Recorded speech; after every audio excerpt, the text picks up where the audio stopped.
Welcome to the Folktale Project. This is Dan Scholes.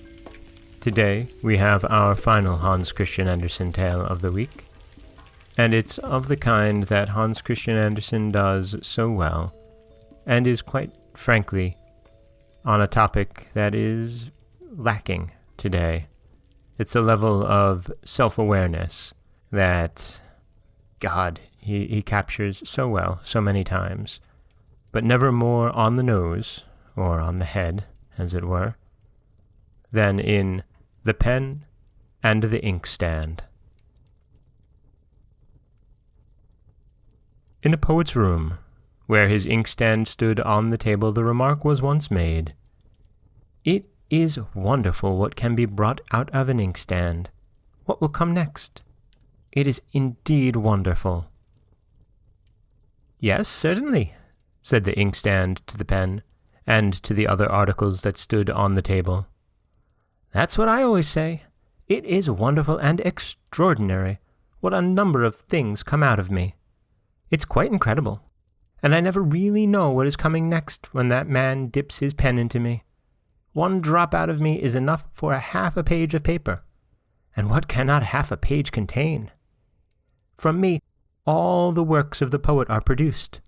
All those imaginary characters whom people fancy they have known or met, and all the deep feeling, the humor, and the vivid pictures of nature. I myself don't understand how it is, for I am not acquainted with nature, but it is certainly in me. From me have gone forth to the world those wonderful descriptions of charming maidens, and of brave knights on prancing steeds, of the halt and the blind, and I know not what more, for I assure you, I never think of these things." "There you are right," said the pen, "for you don't think at all. If you did, you would see that you can only provide the means. You give the fluid, that I may place upon the paper what dwells in me, and what I wish to bring to light. It is the pen that writes, no man doubts that, and indeed most people understand as much about poetry as an old inkstand." "You have very little experience," replied the inkstand. "You have hardly been in service a week, and already are half worn out. Do you imagine that you are a poet? You are only a servant, and before you came I had many like you. Some of the goose family, and others of English manufacture. I know a quill pen as I know a steel one. I have had both sorts in my service, and I shall have many more as long as he comes, the man who performs the mechanical part, and writes down what he obtains from me. I should like to know what will be the next thing he gets out of me." "Inkpot!" retorted the pen contemptuously. Late in the evening the poet returned home from a concert, where he had been quite enchanted by the admirable performance of a famous violin player. The player had produced from his instrument a richness of tone that sometimes sounded like tinkling water drops, or rolling pearls, sometimes like the birds twittering in chorus, and then rising and swelling like the wind through the fir trees.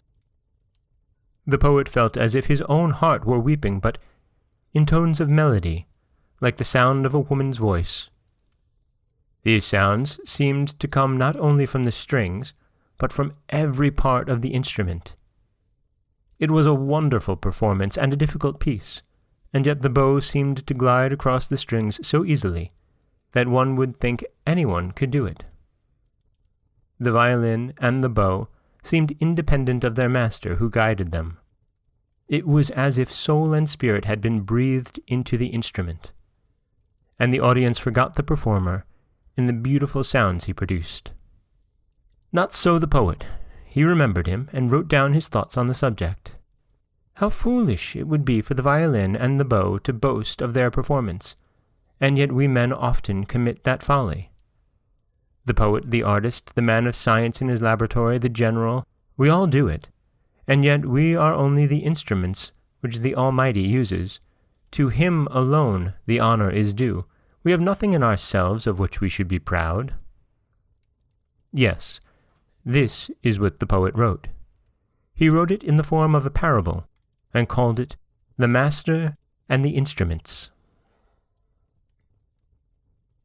"That is what you get," said the pen to the inkstand when the two were alone again. "Did you hear him read aloud what I had written down?" "Yes, what I gave you to write," retorted the inkstand. "That was a cut at you, because of your conceit. To think that you could not understand that you were being quizzed. I gave you a cut from within me. Surely I must have known my own satire." "Ink pitcher!" cried the pen. "Writing stick!" retorted the inkstand. And each of them felt satisfied that he had given a good answer. It is pleasing to be convinced that you have settled a matter by your reply. It is something to make you sleep well. And they both slept well over it. But the poet did not sleep. Thoughts rose within him, like the tones of the violin, falling like pearls or rushing like the strong wind through the forest. He understood his own heart in these thoughts. They were as a ray from the mind of the great master of all minds. To him be all the honor.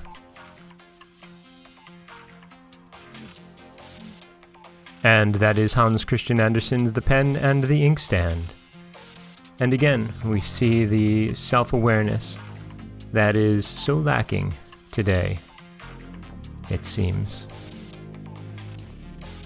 This is Dan Scholes for the Folktale Project. Don't forget that you can subscribe to the podcast on Apple Podcasts, Stitcher, Google Play, Overcast, anywhere you like to get your podcasts. You can follow us on Twitter at Folktale Project. You can find us on Auto Radio, TuneIn Radio, iHeartRadio, Spotify, anywhere you like to listen. And you can always head over to folktaleproject.com, where you'll find a new story waiting for you every Monday, Wednesday, and Friday. As always, thank you so much for listening.